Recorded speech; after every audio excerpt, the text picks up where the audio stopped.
Hello દર્શક મિત્રો, સ્વાગત છે તમારું અમારી યુટ્યુબ ચેનલ ગુજરાતી વર્લ્ડ સ્ટોરીમાં। તો આજે આપણે આ વિડીયોમાં વાત કરીશું શ્રી કૃષ્ણની વાર્તા, એટલે કે ગોવર્ધન પર્વત ઊંચકવાની લીલા, ગોવર્ધન લીલાની। ગોકુળ ગામમાં ગાયો, ગોપીઓ અને ગોપાલોનું પ્રેમાળ ઘર હતું। ત્યાં દર વર્ષે પરંપરા મુજબ ઇન્દ્રદેવની પૂજા થતી। ગોકુળવાસીઓ માનતા કે ઇન્દ્રદેવની કૃપા કરશે તો જ સારો વરસાદ આવશે, ખેતરો લહેરાશે અને ગાયો માટે ભરપૂર ઘાસ મળશે। એ વર્ષે પણ ગામમાં મોટા ધામધૂમથી પૂજાની તૈયારી ચાલી રહી હતી। નંદબાબા અને બધા ગોપાલો ભોજન, મીઠાઈઓ, ફળો અને દૂધથી ભરેલી થાળીઓ તૈયાર કરી રહ્યા હતા। એ સમયે નટખટ બાળકૃષ્ણ પણ ત્યાં આવ્યા। કૃષ્ણએ નિર્દોષતા સાથે નંદબાબાને પૂછ્યું, પિતાજી, આટલો બધો ભોજન અને મીઠાઈઓ કોના માટે છે? તમે આ પૂજા કોની કરો છો? નંદબાબાએ હળવી સ્મિત સાથે કહ્યું, કાન, આ તો ઇન્દ્રદેવની પૂજા છે। તેઓ વરસાદના દેવતા છે। જો પ્રસન્ન થાય તો વરસાદ વરસે, ખેતરો લીલાછમ થાય અને ગાયો તૃપ્ત થાય। એ સાંભળીને કૃષ્ણ હસ્યા અને સમજાવ્યું, પિતાજી, ઇન્દ્રદેવ તો આકાશમાં બેઠા છે। આપણે તો જે આંખે દેખાય અને આપણું પાલન કરે એનું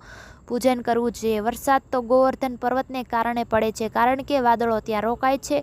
ગાયો માટે ઘાસ, પાણી, ફળ, ફૂલ બધું ગોવર્ધન પર્વત આપે છે। તો આપણે ઇન્દ્રદેવની જગ્યાએ ગોવર્ધન પર્વત અને ગાયોની પૂજા કેમ ન કરીએ? કૃષ્ણના વચન ગોકુળવાસીઓના હૃદયમાં ઘૂસી ગયા। બધાને લાગ્યું કે નાનકડા કાનનું કહેવું સાચું છે। ત્યારે સૌએ નક્કી કર્યું કે આ વર્ષે ઇન્દ્રદેવની જગ્યાએ ગોવર્ધન પર્વત અને ગાયોની પૂજા કરવી। ગોવર્ધન પૂજન શરૂ થયું। ભોજન, ફળો, મીઠાઈઓ બધું ગોવર્ધન પર્વતને અર્પણ કરાયું। ગાયોને ઘંટા માળા પહેરાવીને પૂજવામાં આવી। ગોકુળ આનંદમાં ઝૂમી ઉઠ્યું। પણ આ વાત ઇન્દ્રદેવ સુધી પહોંચી। તેમને લાગ્યું કે ગોકુળવાસીઓ તેમનું અપમાન કર્યું છે અને તેને અહંકારમાં ભરાયેલા ઇન્દ્રદેવે ગુસ્સાથી આકાશના વાદળોને આદેશ આપ્યો અને ગોકુળ ઉપર ભયંકર વરસાદ વરસવા લાગ્યો। તરત જ આકાશમાં ઘેરા વાદળો છવાઈ ગયા અને ગાજવીજ સાથે વરસવા લાગ્યો। નદી નાળા છલકાઈ ગયા, ખેતરો ડૂબી ગયા અને ગોકુળ ગામ જલ પ્રલયમાં ગરકાવ થઈ ગયું। ગોપાલો, ગોપીઓ અને ગાયો ગભરાઈ ગયા। બધાએ કૃષ્ણને આશ્રય માંગ્યો।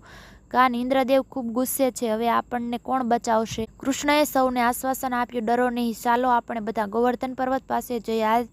આજે પર્વત જ આપણી રક્ષા કરશે। એ કહી કૃષ્ણ પોતાના નાનકડા ડાબા હાથની ટચલી આંગળી ઉપર આખો પર્વત ઉંચકી લીધો। આ અદ્ભુત દ્રશ્ય જોઈને સૌ હેરાન રહી ગયા। ગોપાલો, ગોપીઓ, બાળકો અને હજારો ગાયો પર્વતની નીચે આશ્રયમાં આવી ગયા। વરસાદ અને તોફાની પવન છતાં સૌ સુરક્ષિત રહ્યા। 7 દિવસ અને 7 રાત સુધી ઇન્દ્રદેવે પ્રચંડ વરસાદ વરસાવ્યો, પરંતુ કૃષ્ણની આંગળી ઉપર ગોવર્ધન પર્વત અડગ રહ્યું। અંતે ઇન્દ્રદેવને સમજાયું કે તેઓ બાળકૃષ્ણની દિવ્ય શક્તિ સામે કંઈ નથી। તેમનો અહંકાર તૂટી ગયો અને તેઓ આકાશમાંથી નીચે ઉતરી કૃષ્ણને પ્રણામ કરવા લાગ્યા અને માફી માંગી। કૃષ્ણ તેમને પ્રેમથી માફ કરી દીધા અને પર્વતને તેની જગ્યા ઉપર મૂકી દીધો। તે દિવસથી ગોવર્ધન પૂજાની પરંપરા શરૂ થઈ, જે આજે પણ દિવાળીના પછીના દિવસે ઉજવાય છે। આ લીલા એ બતાવે છે કે ભગવાન કૃષ્ણ માત્ર નટખટ ગોપાલ જ નહોતા, પરંતુ સર્વશક્તિમાન રક્ષક પણ હતા, જેમણે ગોકુળવાસીઓને આફતમાંથી બચાવ્યા અને ઇન્દ્રદેવના અહંકારને તોડી નાખ્યો। તો અહીં શ્રી કૃષ્ણની ગોવર્ધન લીલાની વાર્તા પૂર્ણ થાય છે।